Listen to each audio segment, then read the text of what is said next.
What if I told you that Iran, yes, the modern-day nation of Iran, plays a critical role in the Bible's grand narrative of prophecy and world events? Often, when people think of the Bible, they focus on Israel, Egypt, and Babylon. But what if I told you that Iran, known as Persia in biblical times, was not just another empire, but a nation specifically named in prophecy to shape the destiny of God's chosen people? Iran's biblical origin story is more fascinating than you may realize. From the lineage of Noah to the reign of Cyrus the Great, the history of the Iranians is interwoven with some of the most pivotal moments in biblical history. But the truly shocking revelation is that God used Persia, a nation of pagan kings, to deliver Israel, rebuild the temple, and fulfill prophecies that were spoken centuries before they came to pass. In this video, we'll explore how the Bible reveals the origin of the Iranian people, their rise to power, and their central role in shaping both the Old Testament and prophetic visions of the future. Buckle up, because what you're about to learn will change the way you view Iran, not just as a nation of the modern world, but as a key player in God's unfolding plan for the entire world. To understand Iran's biblical roots, we must go back to the story of Noah and his descendants. After the Great Flood, Noah's 3 sons, Shem, Ham, and Japheth, became the ancestors of all the nations of the earth. According to the Table of Nations in Genesis 10, one of Japheth's sons was Madai, the progenitor of the Medes. The Medes would later become closely associated with the Persians, and together they formed the foundation of the Medo-Persian Empire, one of the most powerful empires in world history. Madai's descendants, the Medes, settled in the region that would become modern-day Iran. The Persians, emerging from the same geographical area, would rise to prominence later, but both groups shared a common Iranian ancestry. So, according to the Bible, the ancestors of the Iranians come from Japheth through Madai, which places the Iranian people in the biblical narrative from the very beginning of post-flood history. This connection links the Iranian people to one of the oldest genealogies in the Bible and sets the stage for their significant role in the history of God's people. Fast forward several centuries, and we find the rise of Persia, a kingdom that would play a crucial role in the biblical narrative. The Medes and Persians formed an alliance under the leadership of Cyrus the Great, who founded the Achaemenid Empire, also known as the First Persian Empire. At its height, the Persian Empire stretched from the Indus River to North Africa, encompassing many of the major regions mentioned in the Bible, including Israel, Babylon, and Egypt. But Persia's significance goes far beyond its military and territorial might. Its importance lies in the way God used it to fulfill his promises to the Israelites. The Babylonian Empire, led by King Nebuchadnezzar, had conquered Jerusalem in 586 BC, destroyed the temple, and taken the people of Judah into exile. The Israelites remained in Babylonian captivity for 70 years, as prophesied by Jeremiah. Then came Cyrus the Great, a Persian king who conquered Babylon in 539 BC, and with him everything changed. The book of Ezra opens with a decree from Cyrus, allowing the Israelites to return to their land and rebuild the temple in Jerusalem.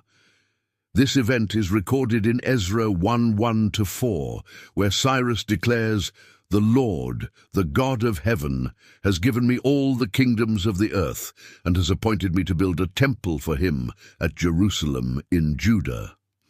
Cyrus, a pagan king, was named over a century earlier by the prophet Isaiah as the one who would carry out God's will to restore Israel, Isaiah 44:28, Isaiah 45:1. In one of the most astonishing moments in biblical history, Persia, a nation outside of God's covenant, became the instrument of God's redemption for his people. This marked a profound turning point for Israel and highlighted the central role of Persia in God's divine plan. One of the most remarkable elements of Persia's biblical legacy is the role of Cyrus the Great. In Isaiah 44:28, God refers to Cyrus by name more than 150 years before his birth, calling him his shepherd who will fulfill God's purposes. In Isaiah 45:1, Cyrus is even referred to as God's anointed, a title usually reserved for kings of Israel. How could a foreign pagan king be called God's anointed? The answer lies in God's sovereignty and his ability to use anyone, even those outside of his covenant people, to accomplish his will. Cyrus's decree to allow the Jews to return and rebuild the temple was not just a political move, it was a prophetic fulfillment. The prophet Jeremiah had foretold that the Babylonian captivity would last 70 years.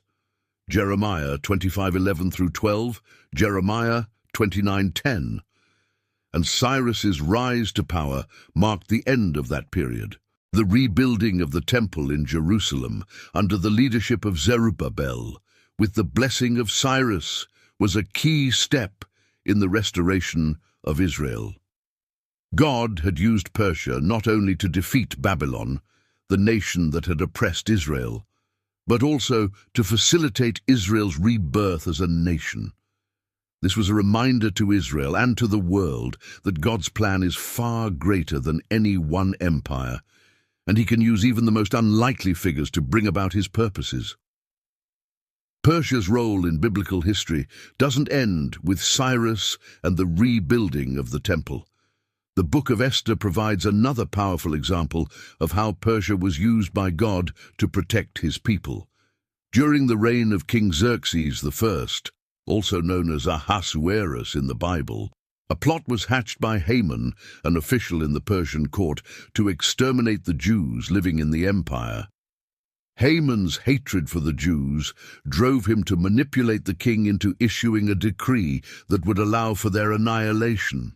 However, through God's providence, a young Jewish woman named Esther had become the queen of Persia. Encouraged by her uncle Mordecai, Esther took a bold and dangerous step by approaching the king and revealing her Jewish identity, pleading for the survival of her people. Esther 4:14 highlights the famous words of Mordecai to Esther, "Who knows but that you have come to your royal position for such a time as this?" Esther's intervention resulted in a dramatic reversal. King Xerxes, upon learning of Haman's treachery, ordered his execution, and a new decree was issued, allowing the Jews to defend themselves against their enemies. This story, recorded in the Book of Esther, is celebrated annually during the Jewish festival of Purim as a reminder of how God used Persia, and particularly Queen Esther, to preserve the Jewish people. The story of Esther is one of divine providence and protection. Once again, Persia, though a foreign empire, became an instrument through which God's people were protected. God's hand was evident throughout the story, using the Persian Empire as a backdrop for this miraculous deliverance of the Jews from annihilation. This further demonstrates how Persia, though not part of the covenant people of Israel, continued to play a crucial role in the unfolding of God's plan.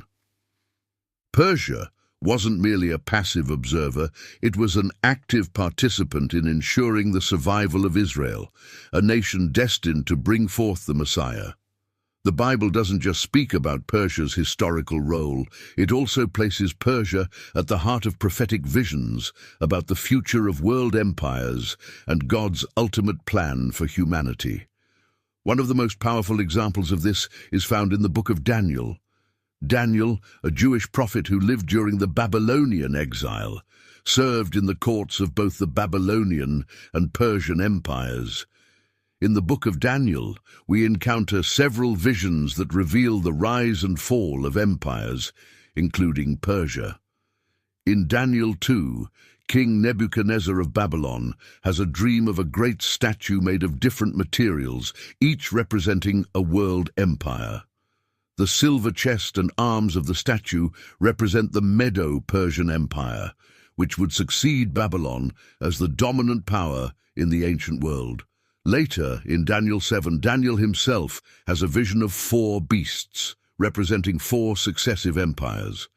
The second beast, a bear raised up on one side, represents the Medo-Persian Empire, symbolizing its dual nature, the combined strength of the Medes and Persians.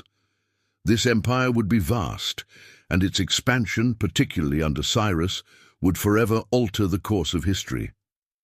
Another significant vision involving Persia is found in Daniel 8, where the prophet sees a ram with 2 horns, one horn representing the Medes and the other the Persians, charging in all directions, conquering vast territories.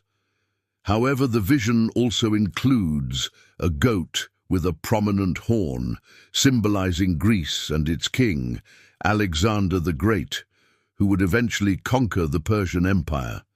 These visions place Persia at the heart of God's prophetic timeline, showing that the empire's rise and fall were not accidents of history, but part of God's divine plan. Persia's time of influence was prophesied to give way to the rise of Greece, but it was during Persia's reign that God's people experienced deliverance and restoration, fulfilling the prophecies of Isaiah, Jeremiah, and Ezekiel. Though the Persian Empire fell to Alexander the Great in the 4th century BC, its influence continued to be felt during the time of the New Testament. By the time of Jesus' birth, the Persian Empire had been replaced by the Greek and later Roman empires. However, the legacy of Persian culture, governance, and administration left a lasting impact on the ancient world. One of the more mysterious connections between Persia and the New Testament is the story of the Magi, the wise men who visited the infant Jesus in Matthew 2. Many scholars believe that the Magi were likely from the region of Persia and may have been Zoroastrian priests, part of an ancient religious tradition in Persia that practiced astrology and interpreting omens. The journey of the Magi to worship the newborn King of the Jews highlights Persia's enduring connection to the biblical story. Even after the fall of the Persian Empire, the wisdom traditions of Persia continued to influence the ancient Near East, and it was Persian scholars who recognized the significance of the star that heralded Jesus' birth. Additionally, Persia's legacy of tolerance toward various cultures and religions would set the stage for the spread of Judaism and eventually Christianity throughout the Roman Empire. The Achaemenid Persian Empire was known for allowing its subjects to maintain their religious practices, a policy that would influence later empires, including Rome. This environment of religious freedom contributed to the flourishing of Jewish communities throughout the region and laid the groundwork for the eventual spread of the gospel. As we bring this exploration of Persia's biblical role to a close, it's essential to consider Iran's future in light of biblical prophecy.